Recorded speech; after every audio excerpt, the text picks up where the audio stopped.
नमस्कार दोस्तों। Stock market studies में फिर से एक बार आपको बहुत बहुत स्वागत करता हूं। तो आज मैं फिर से आपके सामने कुछ इंपॉर्टेंट कंपनी का अपडेट शेयर करने वाला हूं। तो इस वीडियो को पूरा लास्ट तक देखिएगा और अभी तक अपने चैनल को सब्सक्राइब नहीं किया तो जरूर कर लीजिएगा। कंटिन्यूसली इन्फॉर्मेशन और अपडेट्स पाने के लिए चैनल के ऊपर बने रहिएगा। तो चलो देख लेते हैं कौन सा कंपनी है इस वीडियो के अंदर। तो सबसे पहले मैं बात करूं यूनियन बैंक ऑफ इंडिया के बारे में। तो यूनियन बैंक ऑफ इंडिया आप सभी जानते हैं एक पीएसयू बैंक है।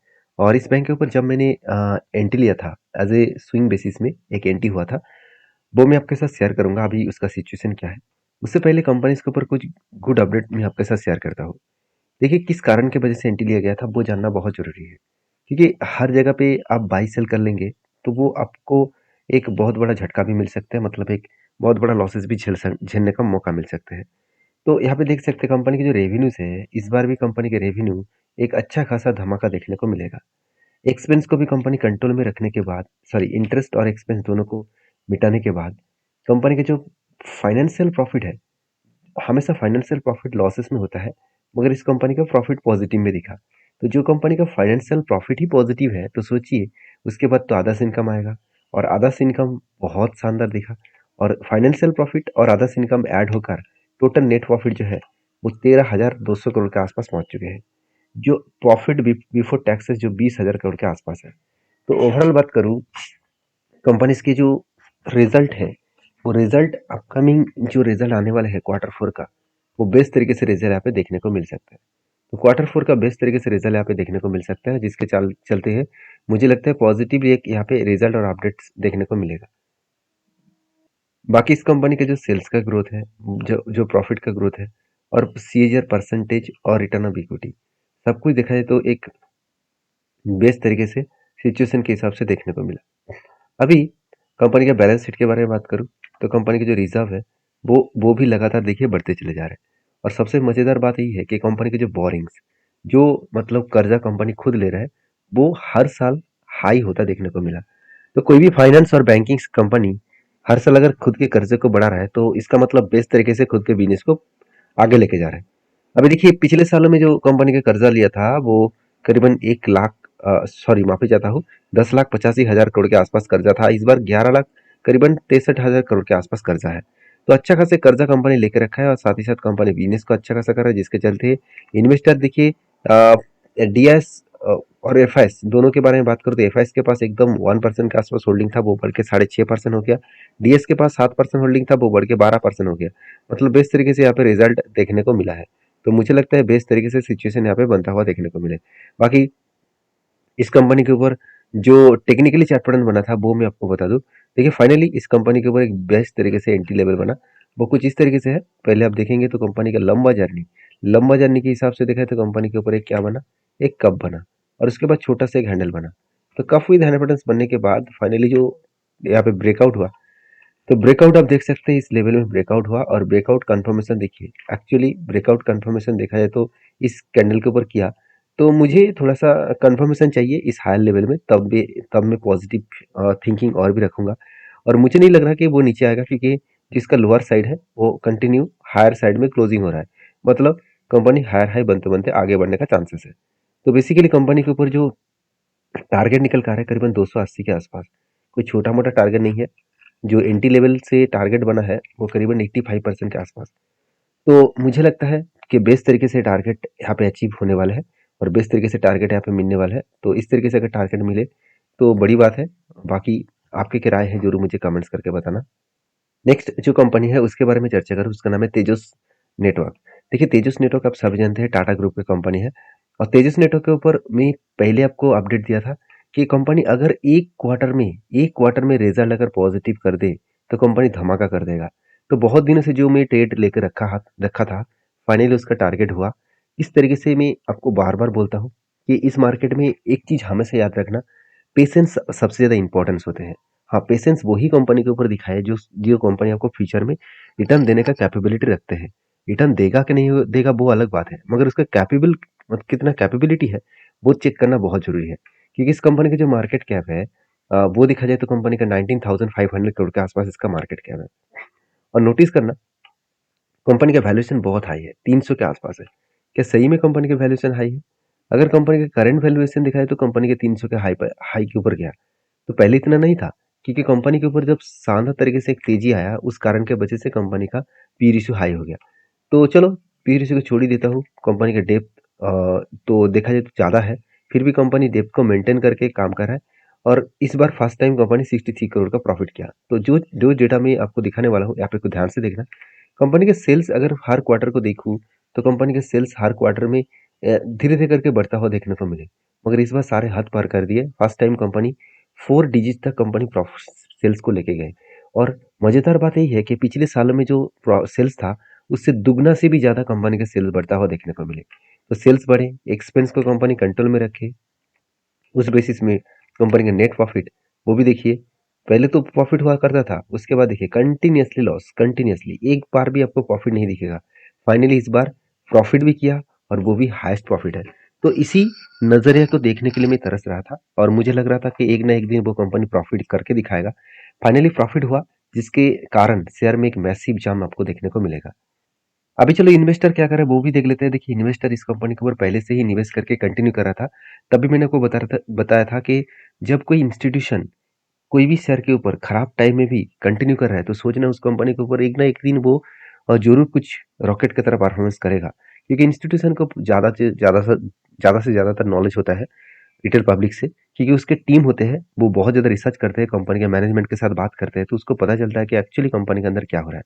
तो बेसिकली एफआईएस और डीएस के हिसाब से बात करें, तो कंपनीज के ऊपर एक अच्छा खासा ग्रोथेबल सिचुएशन यहाँ पे देखने को मिला है।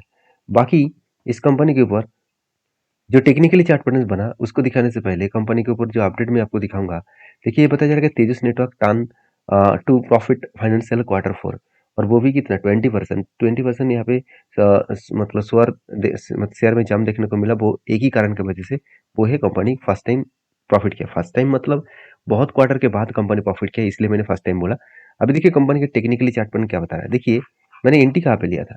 देखिए, बहुत दिनों से कंपनी के ऊपर एक कप विद हंड्रेड पैटर्न बना, और फाइनली ब्रेकआउट होने के बाद ब्रेकआउट कंफर्मेशन भी हुआ, रिटेस्ट किया। जब रिटेस्ट किया, इस जगह पे एंट्री बना था।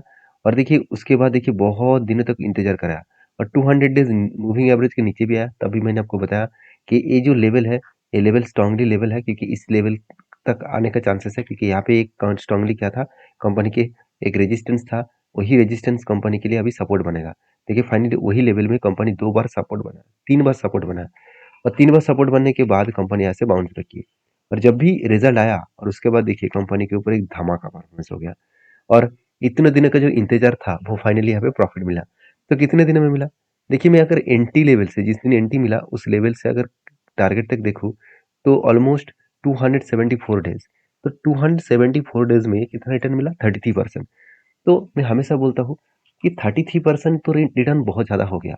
अगर मुझे साल भर में 20% भी रिटर्न मिलता, तो भी मैं खुश हो जाता। क्योंकि एज ए इन्वेस्टर हमेशा आपको टारगेट रखना है कि आप अगर वॉरेन बफेट जैसे रिटर्न कमा पाए साल भर में 17 से 18%, तो काफ़ी है। तो अच्छा खासा टेक्निकली चार्ट पैटर्न को यूज़ करके अगर आप काम करते रहेंगे, तो हमेशा आपको प्रॉफिटेबल बिजनेस मिलता रहेंगे। बाकी आपकी क्या राय है, बाकी आपके क्या ओपिनियन है, जरूर कमेंट्स करके बताना। नेक्स्ट जो कंपनी, उसका नाम है यूपीएल लिमिटेड। देखिए, यूपीएल के ऊपर अभी खास कुछ परफॉर्मेंस नहीं है। लगातार एक सेलिंग प्रेशर अभी भी देखने को मिला, क्योंकि यूपीएल जो है, वो एक केमिकल सेक्टर से बिलोंग करते हैं, सॉरी एक एग्रोकेमिकल सेक्टर से बिलोंग करते हैं। और बेसिकली इस सेक्टर में एक जितने सारे कंपनीज है, सारे कंपनीज का हालत आज खराब है, क्योंकि सेल्स का ग्रोथ भी देखिए नेगेटिव है। प्रॉफिट का ग्रोथ सिर्फ पीआई इंडस्ट्रीज का बहुत शानदार है, बाकी सारे कंपनीज का प्रॉफिट का ग्रोथ भी बेकार है। प्रॉफिट का ग्रोथ बेकार है मतलब क्या है, कंपनी के देखिए किस तरीके से प्रॉफिट ग्रोथ माइनस में गया, सेल्स भी माइनस में गया। और यूपीएल का तो सबसे ज्यादा कर्जा है इस सेक्टर में एवरेज जो कर्ज मतलब डेप्थ ऑफ इक्विटी है, वो 0.17 है। मगर कंपनी खुद के जो कर्जा है, वो 1.21 है। मतलब हाई लेवल का कंपनी का डेप्थ ऑफ इक्विटी देखने को मिला है।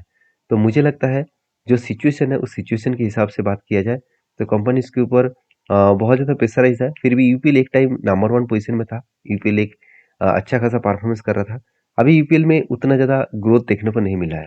तो यूपीएल के ऊपर क्या कुछ नेगेटिव न्यूज़ है? देखिए, नेगेटिव न्यूज़ कुछ कुछ नहीं है। टोटल ओवरऑल केमिकल मार्केट में करेक्शन मोमेंटम है, और केमिकल मार्केट में जो डिमांड है, वो घट चुके हैं लास्ट 2 सालों से। और ये भी पता चला कि 2025 से पहले मार्केट में जो केमिकल का डिमांड है वो बढ़ेंगे नहीं, 2025 के बाद बढ़ने का चांसेस दिखेगा। तो बाकी आप किस तरीके से इस कंपनी को सोचते हैं जरूर मुझे कमेंट्स करके बताना। और बेसिकली कंपनी के जो इन्वेस्टर है उसके बारे में बात करें तो कंपनी के प्रोमोटर से लेकर एफएसडीएस पब्लिक कंटिन्यू कर रहा है। देखिए मैं पहले ही बोल चुका हूँ, कोई भी कंपनी के ऊपर अगर इंस्टीट्यूशन कंटिन्यू कर रहा है तो सोचना कुछ तो पॉजिटिव आज नहीं तो कल होने वाला है। तो मुझे इस कंपनी के ऊपर कोई नेगेटिविटी नहीं देखने को मिलता। हाँ, मान लेता हूँ कंपनी के जो प्रॉफिटेबिलिटी है वो आज नेगेटिव में कन्वर्ट हो गया, इसके सिर्फ कारण कंपनी नहीं है, पूरे के पूरे सेक्टर है। तो इसके लिए चिंता करने का जरूरत नहीं है। कंपनी शायद नेक्स्ट क्वार्टर में अच्छा खासा कुछ परफॉर्मेंस करे। तो उसका रिजल्ट का डेट अभी तक नहीं आया। फाइनली जब रिजल्ट का डेट आएगा तो उसके बारे में मैं जरूर चर्चा करूंगा। तो रिजल्ट का डेट ऑलमोस्ट अनाउंसमेंट हो चुके हैं 6 तारीख को, मई मंथ में। और फाइनली देखिए कंपनी किस तरीके से करेक्शन हुआ, कंटिन्यूसली एक सेलर मोमेंटम देखने को मिला। अभी देखिए बार बार क्या कर रहा है, वो नीचे जब आ रहा है वो एक बार रिटेस्ट करने के लिए जा रहा है इस रेजिस्टेंस को। यहाँ पे भी गया, क्रैश हो गया, फिर से यहाँ पे गया, फिर से यहाँ से क्रैश होगा। अगर यहाँ से गिरावट हुआ तो कहाँ तक आने का चांसेस है, 410 रुपीज के आसपास। तो प्लीज मैं 410 रुपीज के आसपास यहाँ पे आने का चांसेस है। तो इसका मतलब ये नहीं कि आप यहाँ पे सेलिंग करके बैठे, यहाँ पे आप फ्यूचर एंड ऑप्शंस में काम करें, ऐसे बिल्कुल नहीं। कब जाएगा, किस तरीके से जाएगा वो किसी को पता नहीं होता। तो प्लीज सारी चीजों को वेरीफाई करके काम करिएगा। तो इस कंपनी की एक अपडेट भी है जो मैं आपको बता दूं। यूपीएल प्लान कर रहा है to launch IPO of its seed business. इसका जो सीड्स का जो बिजनेस है उस बिजनेस को कंपनी अलग तरीके से डीमर्ज करके यहाँ पे मार्केट में आईपीओ लेके आने वाला है। तो बेसिकली कंपनी का एग्रोकेमिकल्स का बिजनेस है और उसके साथ सीड्स का भी बिजनेस है। तो सीड्स का बिजनेस को अलग करने वाला है। तो अलग होगा तो शायद कंपनी के ऊपर कुछ अलग लेवल का परफॉर्मेंस देखने को मिलेगा, क्योंकि सीड्स का बिजनेस ऑब्वियसली प्रॉफिटेबल में है, मगर कंपनी का केमिकल का बिजनेस लॉसेस में है। तो शायद अगर डीमर्ज किया जाएगा तो चेंजेस कुछ देखने को जरूर मिलेगा। तो बाकी आपके क्या ओपिनियन है, आपके क्या राय है, जरूर कमेंट्स करना। और हाँ, इस वीडियो में जानकारी जो आपको मिला है वो जानकारी किस तरीके से आपको मतलब पॉजिटिव लगा मुझे जरूर कमेंट्स करके बताना। तो देखिए नेक्स्ट जो कंपनी उसका नाम है एल्कॉन इंजीनियरिंग कंपनी लिमिटेड। तो एल्कॉन इंजीनियरिंग लिमिटेड जो है, इस कंपनी ने एक बहुत बड़ा अपडेट यहाँ पे पब्लिश किया। वो है एक कंपनी का बोनस का और स्प्लिट का। कंपनी जल्द से जल्द बोनस और स्प्लिट लेके आने वाला है। तो अभी तक डेट अनाउंसमेंट नहीं किया गया है, फाइनली डेट आपको जल्द से जल्द मिलेगा। तो जब मिलेगा तो मैं आपके साथ जरूर शेयर करूंगा। सर इस कंपनी के ऊपर स्टडी अभी से करके रखना, जो लोग बोनस एंड स्प्लिट का शौकीन है। बाकी देखिए मैं कोई सिविल रजिस्टर पर्सन हूँ कि मैं आपको बाई सेल का रिकमेंड करूँ। आपका आपका काम है इस सारे वीडियोस को देखकर आपके जो सिविल रजिस्टर एडवाइजर है उसके साथ बातचीत करके काम करना। मेरा काम है सारा इन्फॉर्मेशन आपके साथ शेयर करना। तो मिलते हैं नेक्स्ट वीडियो में, तब तक के लिए धन्यवाद।